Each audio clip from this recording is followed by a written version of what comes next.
Semoga kita semua dalam keadaan sehat walafiat. Amin ya robbal alamin.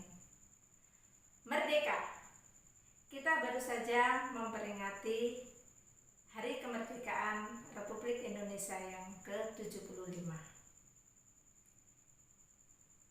Kita berdoa dulu. Bismillahirrahmanirrahim.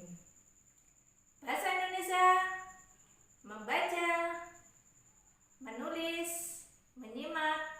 Allahu Akbar.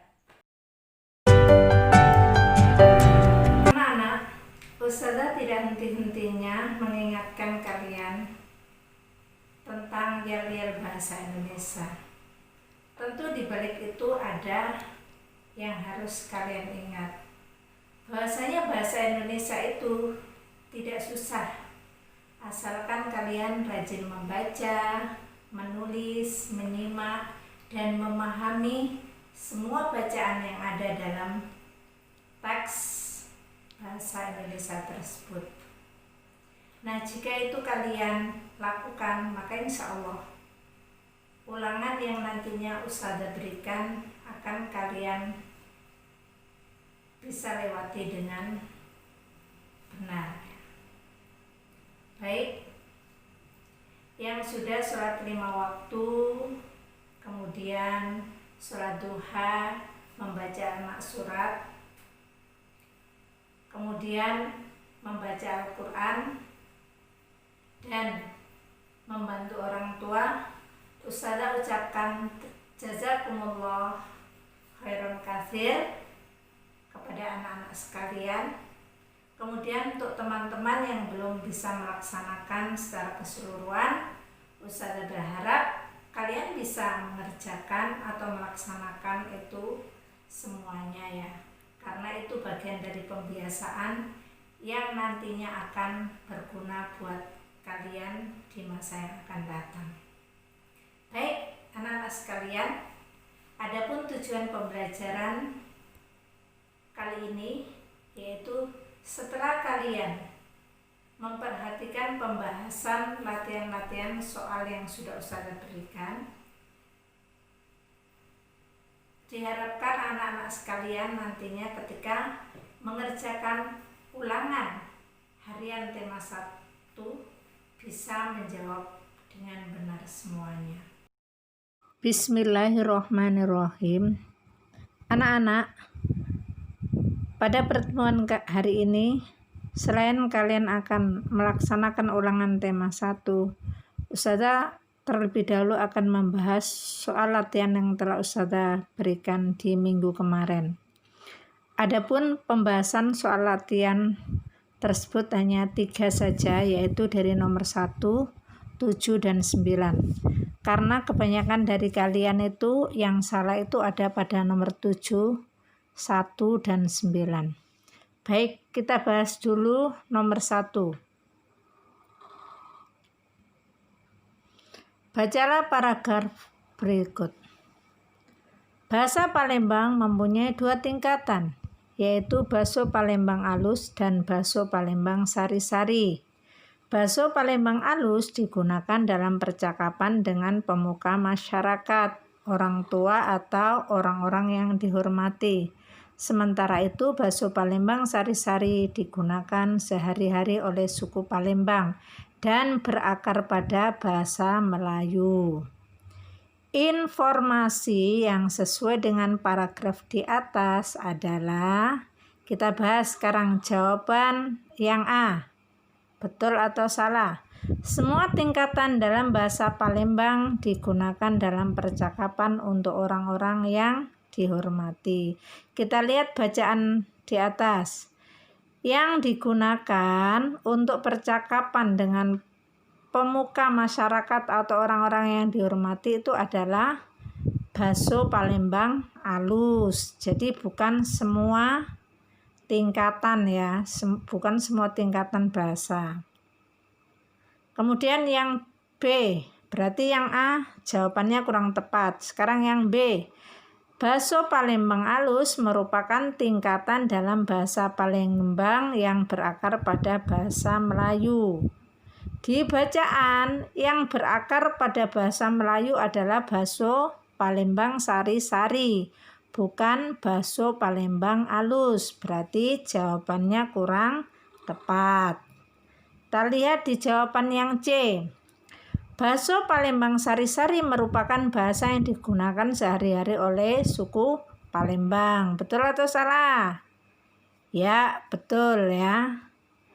Kemudian kita lihat jawaban yang D. Terdapat 2 tingkatan dalam bahasa Palembang, yaitu bakso Palembang alus dan bebaso. Di bacaan 2 tingkatan itu bakso Palembang alus dan bakso Palembang sari-sari, bukan bebaso. Jadi jawaban yang tepat adalah C.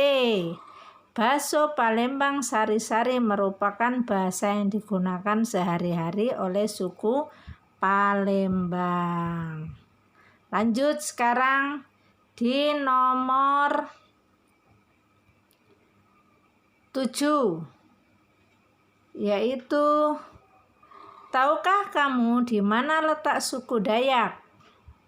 Suku Dayak merupakan nama yang diberikan penduduk pesisir Pulau Borneo kepada penghuni pedalaman yang mendiami Pulau Kalimantan. Dahulu budaya masyarakat Dayak adalah budaya maritim atau bahari.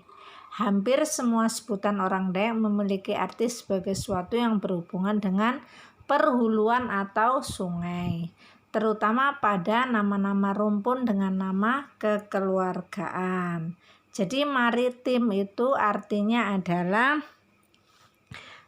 sesuatu yang berhubungan dengan perairan ya. Kemudian gagasan pokok dalam paragraf di atas ditujukan oleh nomor berapa anak-anak? Kita lihat dari nomor 1, kalimat ke-1 sampai kalimat ke-4 itu membahas tentang apa? Ayo.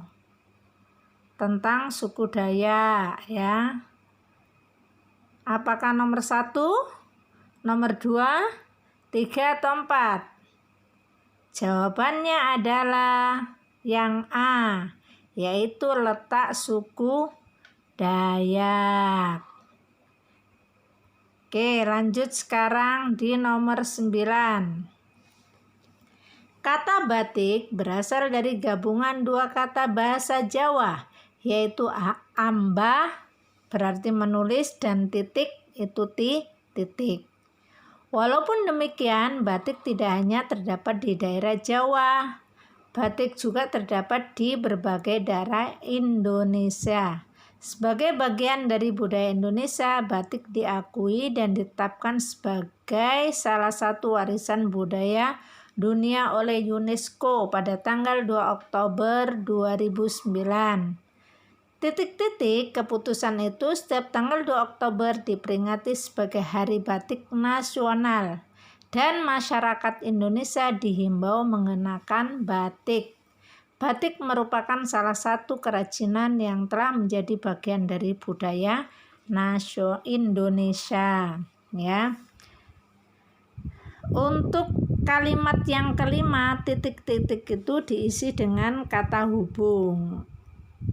Jadi yang cocok adalah menggunakan kata hubung sejak. Sejak keputusan itu, setiap tanggal 2 Oktober diperingati sebagai Hari Batik Nasional dan masyarakat diimbau untuk mengenakan batik. Kemudian gagasan pokoknya pada teks di atas terdapat pada kalimat keberapa? Kalimat 1, ke-1, ke-3, ke-2, atau ke-4, atau yang ke-6. Kita lihat dari paragraf itu membahas tentang apa? Tentang budaya di Indonesia, yaitu berupa batik ya. Jadi jawabannya adalah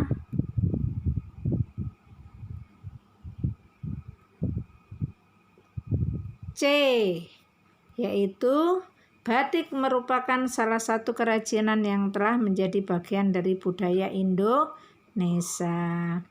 Baik anak-anak, semoga apa yang kita bahas hari ini kalian paham sehingga kalian bisa mengerjakan ulangan nanti dengan benar semuanya ya jawabannya ya. Harapannya Ustazah sebelum kalian menjawab dibaca dulu ya. Dibaca dulu bacaannya dan soalnya dengan teliti. Setelah kita memahami soal-soal yang telah Ustazah bahas tadi, Ustazah berharap kalian dalam mengerjakan soal-soal ulangan harian tema 1 yang akan Ustazah berikan hari ini, kalian baca dulu, kemudian kalian pahami.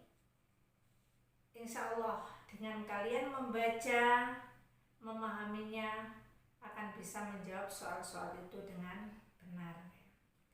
Karena begitu pentingnya membaca ya, sehingga kita dapatkan informasi-informasi yang ada dalam bacaan tersebut ya.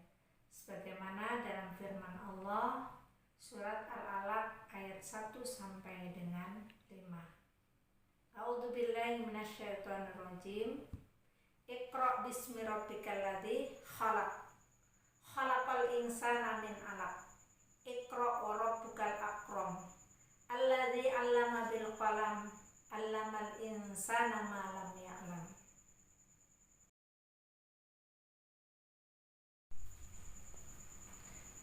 Jika kita kaji lebih lanjut betapa Allah menurunkan wahyu pertama itu yang memerintahkan kita untuk membaca.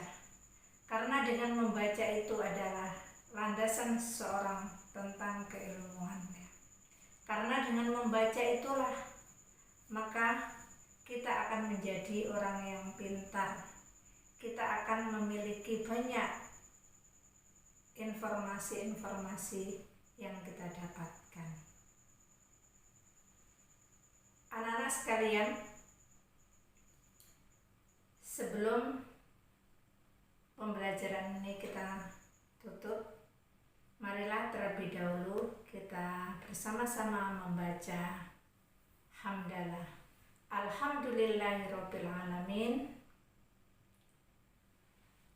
Wassalamualaikum warahmatullahi wabarakatuh.